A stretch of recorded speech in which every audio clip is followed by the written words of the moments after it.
J'ai perdu mon bébé prématuré pendant que mon mari restait en vacances, puis ses parents sont intervenus et ont tout changé. Par Bella. 5 minutes de conférence voir l'original. L'appel est arrivé à 2h14 du matin. J'étais enceinte de 26 semaines, seule dans notre chambre tandis que la plume tapait doucement contre les fenêtres, lors de la première vague de douleur a déchiré mon corps assez fort pour me laisser halter contre le matelas. Au début, j'ai essayé de me convaincre que ce n'était rien. Facteur de stress. Crampes. Peut-être l'épuisement dû au fait de porter trop de poids pendentif trop de mois. Mon mari Ethan était à 3 états de là, dans un complexe de golf de luxe avec ses amis d'université. Il a promis qu'il ne resterait que 4 jours. À ce moment-là, j'avais déjà passé la majeure partie de ma grossièreté seule de toute façade. Alors je me suis dit que je pourrais survivre une nuit de plus sans lui. Puis j'ai baissé les yeux et j'ai vu du sang couler à travers mon pyjama. Et soudain, la peur a englouti tout le reste. Je me souviens m'être effondrée sur le sol de la salle de bain alors que mes mains tremblaient si fort que je pouvais à peine déverrouiller mon téléphone. J'ai appelé Ethan une fois. Pas de réponse. 2 fois. Toujours rien. Au 3e appel, je pleurais suffisamment fort pour pouvoir à peine respirer. L'ambulance est arrivée avant même que mon mari ne décroche le téléphone. À l'hôpital, tout allait trop vite. Les médecins crient. Machine qui crie. Des plafonniers blancs brillants s'estompaient au-dessus de moi tandis que les infirmières se précipitaient sur mon lit dans des couloirs sans fin. Ton bébé arrive, dit quelqu'un d'urgence. Non, murmurai-je faiblement. C'est trop tôt. Mais ma fille est quand même arrivée à 23 semaines. Minuscule. Fragile. À peine plus grande qu'une des poupées restées intactes à l'intérieur de la chambre d'enfant à la maison. J'ai entendu un léger cri avant qu'il ne l'emmène d'urgence à l'unité de soins intensifs néonatales. Puis silence. Au cours des 2 semaines suivantes, toute mon existence s'est réduite à un petit incubateur entouré de machines. J'ai appris le langage des niveaux d'oxygène et je surveille les alarmes. J'ai appris à me laver les mains jusqu'à ce que ma peau soit à vif avant de toucher ma fille à travers de minuscules ouvertures dans les parois de l'incubateur.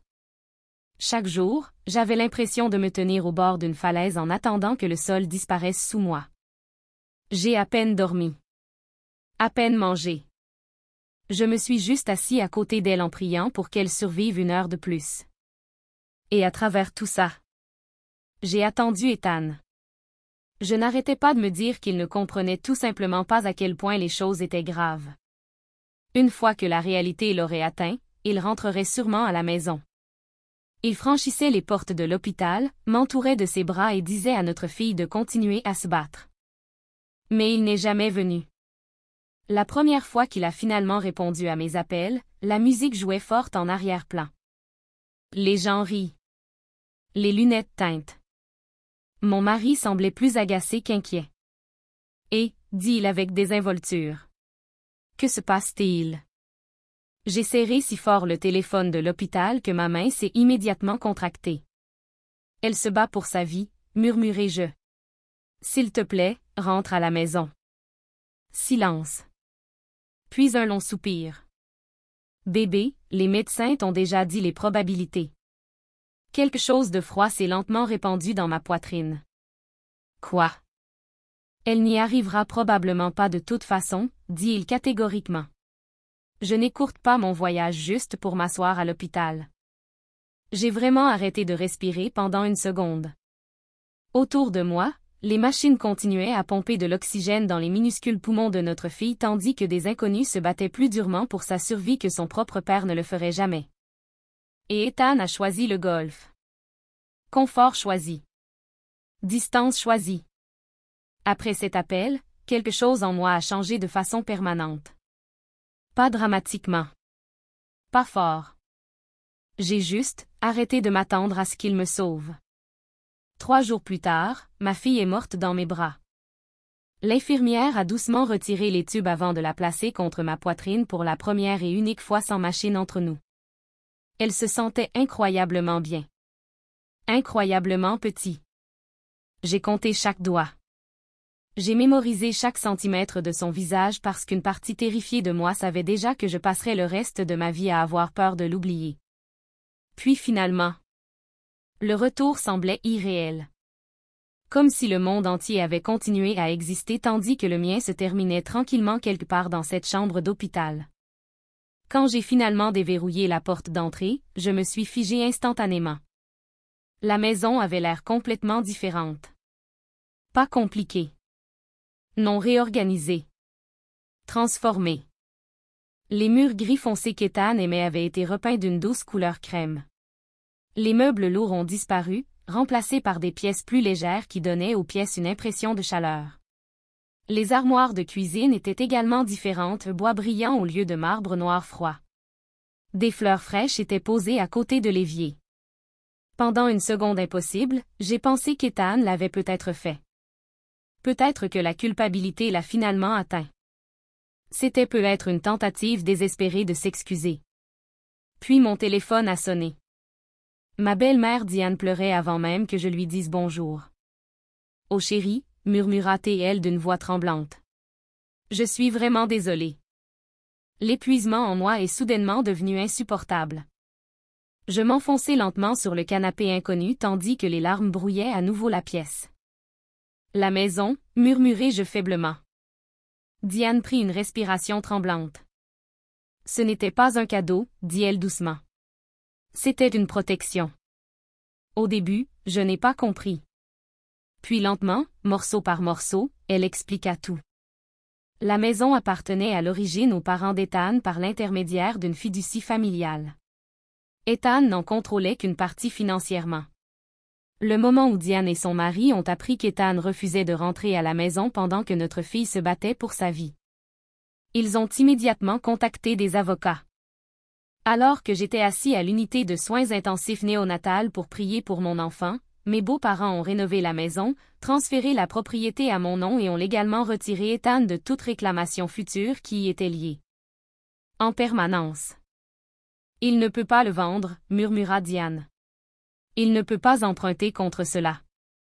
Et si vous décidez de le quitter, il ne peut pas vous ramener cela à la maison. » Je me suis couvert la bouche et j'ai commencé à sangloter si fort que j'ai pensé que je pourrais m'effondrer.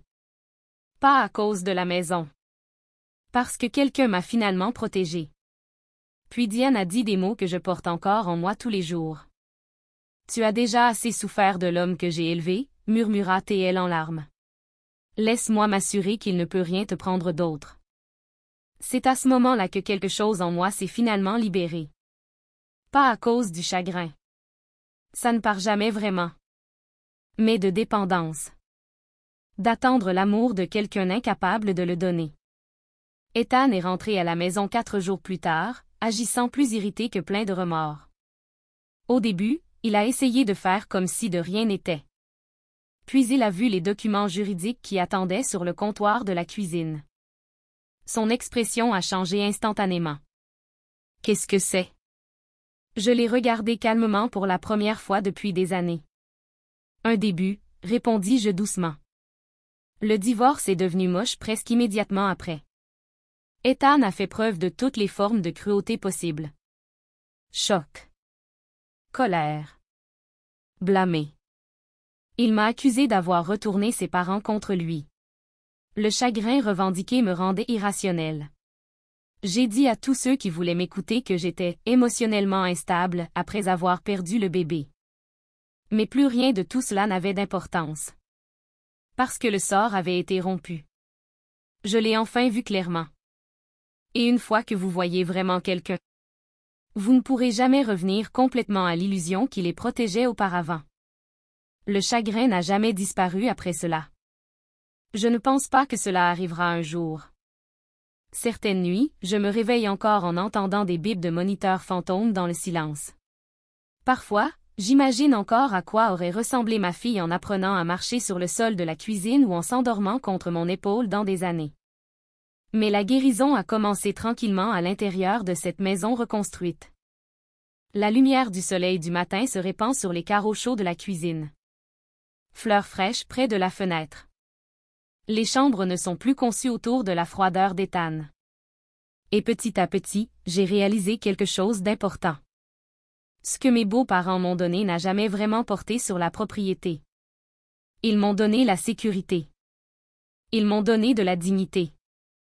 Ils m'ont donné un endroit où le chagrin pouvait exister sans me détruire complètement. Et après avoir perdu ma fille, c'est devenu le premier véritable pas vers l'apprentissage de la vie à nouveau.